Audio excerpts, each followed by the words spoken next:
Shalom, good day NDC people. Senang sekali bisa kembali bersama Anda. Hari ini kita mau menggali lebih dalam nih sebuah kisah yang mungkin ya sudah sangat sering kita dengar. Apalagi di bulan Desember. Betul, perjalanan orang Majus dari timur. Kita akan bedah materi Revive hari ini sumbernya dari Matius pasal 2 ayat 1-11. Dan misi kita bukan cuma mengulang cerita yang sama ya. Tapi kita mau coba cari detail-detail yang mungkin sering terlewat. Tepat sekali. Karena kisah ini sebetulnya jauh lebih kaya daripada sekedar gambar di kartu Natal kan ya. Ada intriknya, ada ilmu pengetahuannya, dan yang pasti ada soal keberanian iman yang luar biasa di dalamnya. Oke, mari kita mulai langsung dari pelakunya. Sumber kita, Injil Matius kan menyebut mereka orang Majus dari timur. Nah, kita seringnya membayangkan mereka itu 3 raja, pakai mahkota megah gitu. Tapi kalau kita lihat lebih dalam, siapa sih sebenarnya Majus ini? Nah ini poin pertama yang penting banget.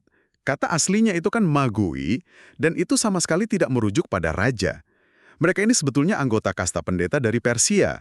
Mereka dikenal sebagai ahli astronomi, penafsir mimpi, dan juga penasihat para raja. Oh, jadi lebih seperti ilmuwan atau cendekiawan pada zaman itu ya? Tepat. Bayangkan saja mereka itu ilmuwan paling terkemuka.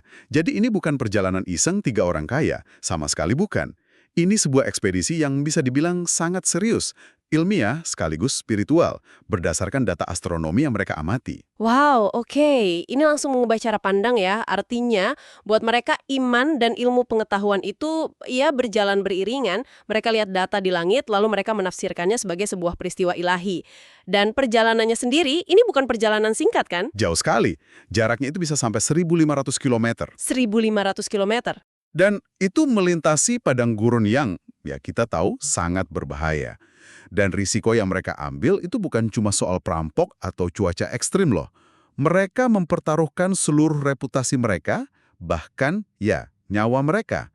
Mereka datang ke negeri asing untuk mengumumkan kelahiran seorang raja baru. Padahal di sana sudah ada raja yang berkuasa. Nah, itu dia. Itu kan sebuah pernyataan politik yang sangat berisiko ya. Sangat berbahaya. Ini membawa kita ke bagian yang paling seru menurut saya. Dengan keahlian mereka sebagai navigator langit, kok bisa mereka justru salah arah?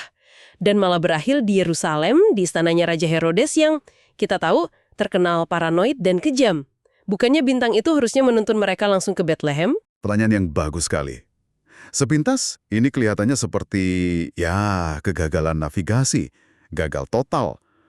Tapi, kalau kita coba hubungkan dengan gambaran yang lebih besar, justru di dalam kesalahan inilah kita melihat sebuah strategi ilahi yang brilian. Strategi ilahi. Maksudnya gimana tuh?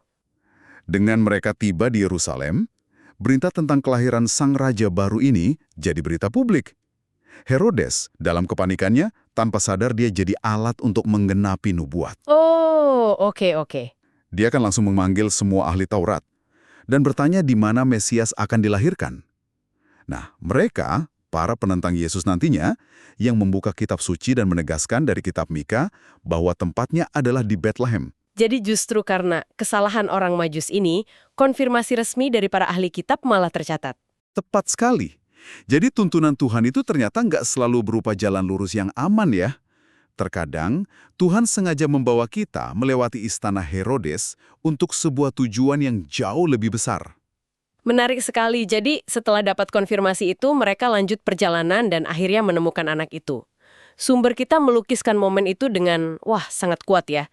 Dikatakan respons pertama mereka itu bukan observasi atau wawancara, Betul. tapi sujud menyembah dia. Iya. Setelah perjalanan intelektual dan fisik yang begitu panjang, puncaknya adalah penyembahan total. Dan ini ditegaskan lewat hadiah yang mereka persembahkan. Ini bukan oleh-oleh mahal biasa. Setiap hadiah itu adalah sebuah pernyataan teologis yang padat maknanya. Oke, kita bedah hadiahnya. Emas, kemenyan, dan mur. Apa artinya ini? Begini sumber-sumber teologis menafsirkannya seperti ini. Emas itu adalah hadiah yang lazim untuk seorang raja. Ini pengakuan atas kedaulatan Yesus sebagai raja. Oke, emas untuk raja. Masuk akal. Lalu kemenyan. Kemenyan itu kan resin wangi yang dipakai dalam ibadah di bait suci. Ini adalah pengakuan atas keilahiannya, bahwa anak ini adalah Tuhan sendiri. Jadi raja sekaligus Tuhan. Dan yang terakhir, mur. Mur itu apa ya? Nah, ini yang paling dalam maknanya.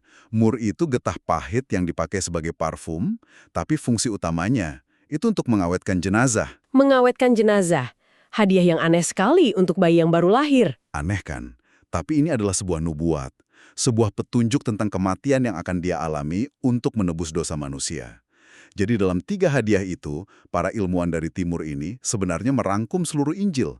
Yesus adalah Raja, Tuhan, dan Juru Selamat yang akan mati bagi kita. Ya, sebagai penutup nih, ada satu hal yang mungkin bisa Anda bawa untuk direnungkan. Orang Majus, para intelektual ini mereka berani mempertaruhkan segalanya untuk mengikuti satu data, satu bintang. Mereka yakin itu menunjuk pada kebenaran yang lebih besar. Nah, dalam hidup Anda saat ini, bintang atau petunjuk apa mungkin bukan di langit ya, tapi dalam keadaan, dalam firman, atau di hati Anda yang sedang Tuhan tunjukkan. Yang mungkin menantang Anda untuk melangkah keluar dari zona nyaman menuju penyembahan yang sejati.